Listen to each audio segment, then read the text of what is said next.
just so that we can put to rest this issue of waivers, because it's been going back and forth.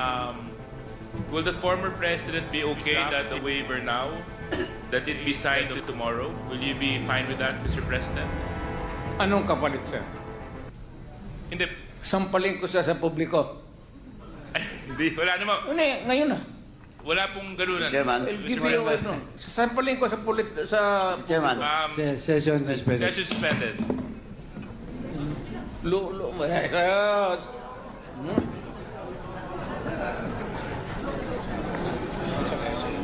Sabi.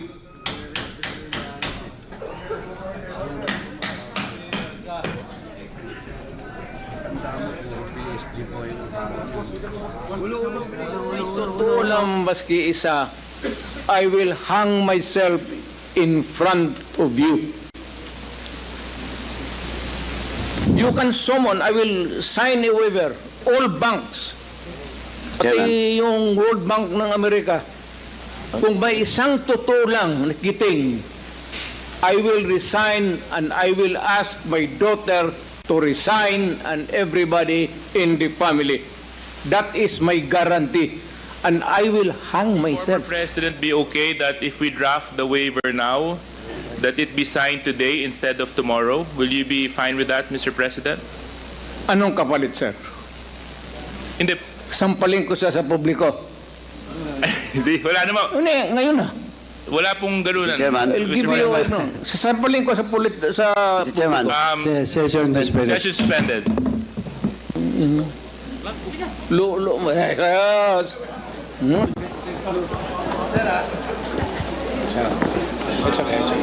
Sabi.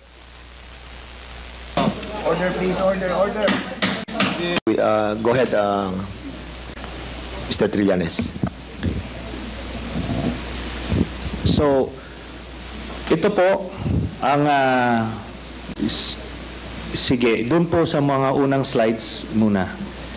Ayan.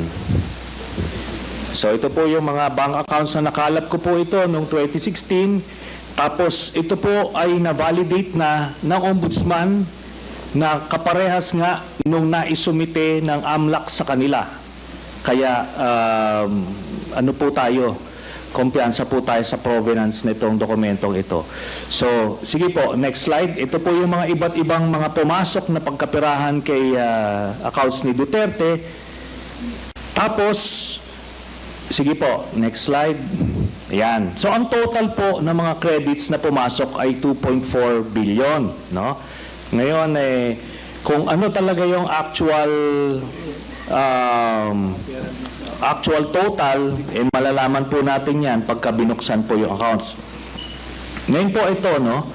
Ang pagkakamali po ni Mr. Duterte nung nagtatago siya ng pagkapirahan, ay ginawa niyang joint account yung kanyang anak na si Vice President Sara Duterte.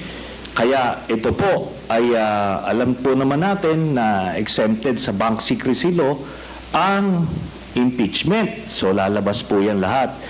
Sige po, next slide. Ito po yung last slide, no. Dito po, meron po ito pong mga transactions na ito. Meron pong kay Vice President Sara, meron po kay Duterte, meron po kay Baste Duterte, meron kay Pulong Duterte, at meron po kay Hanilet Abansenya. Ito pong mga ito ay mga managers checks under their name na ang origin po ng account ay yung isa dun sa mga drug lords na minention ni Las Cañas na si Sammy Uy. Ito po, ano ito? Siguro ng mga panahon na yan, 2011 to 2013, medyo kumpiyansa sila sa kanilang mga gawain, kaya may physical na checks, no? Pero after that, ang mga deposito diretso na sa account, so wala nang paper trail. Pero makikita natin dito yung pattern po, Mr. Chairman.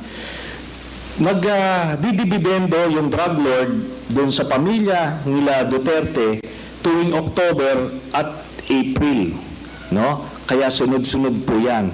And by the way, makikita po natin si Vice President Sara, meron po siyang 2 checking in-encash dyan under her name, manager's checks.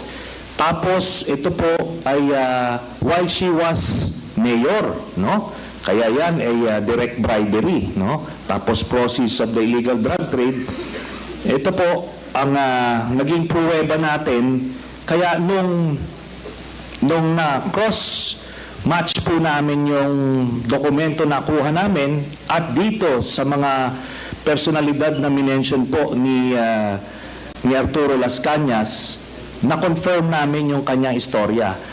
Nakita niyo po dyan, si Duterte, pareha sila ng amount na in-encash, no? Tapos, itong mga anak, sila Baste Duterte, ayan po, tagte 10 million every 6 months.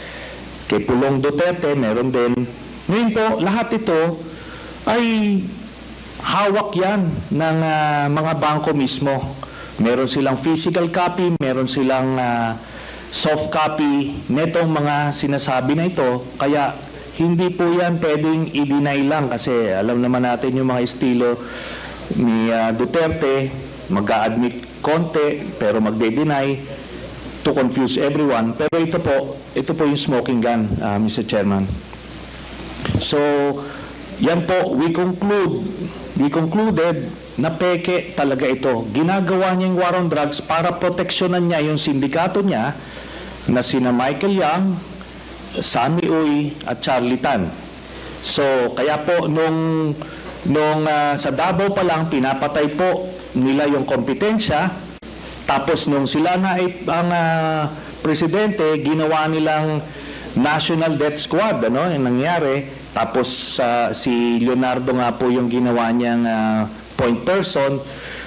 Tapos yung drug list na sinasabi ni Duterte, merong legitimate mga personalities doon, galing doon sa mga iba't ibang ahensya. Pero pag may kailangan silang isingit na mga kalaban nila sa drug business, sinisingit po nila doon. Kaya nga may mga tinutumba na mga involved din sa illegal drugs kasi kompetensya nila yon sa distribution.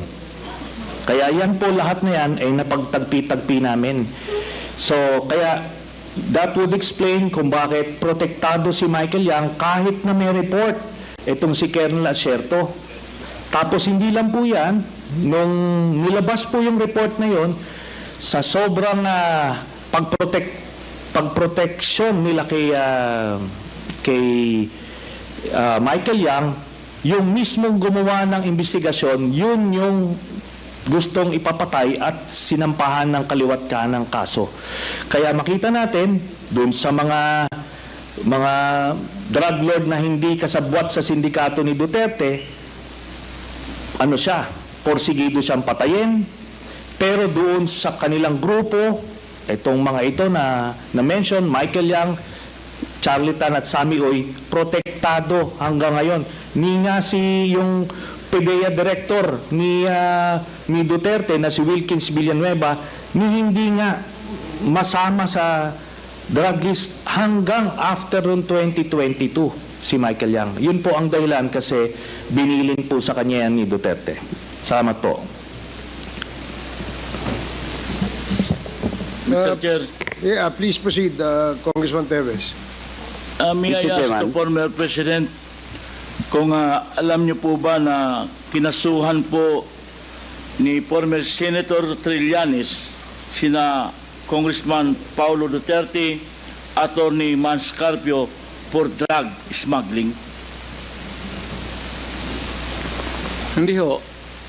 Pero kung totoong drug smuggling man sila, they should be prosecuted in court. And if convicted, they should serve sentence in jail. Hindi ko pipigilan yan. Kung totoo.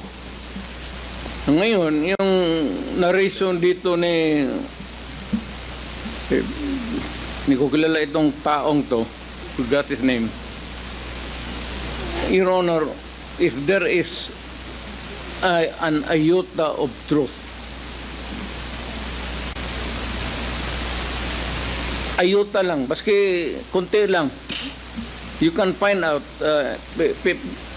may nilagay siya ng records. Now, I'm willing to execute an affidavit or kayo na lang to summon the banks pursuant to my waiver.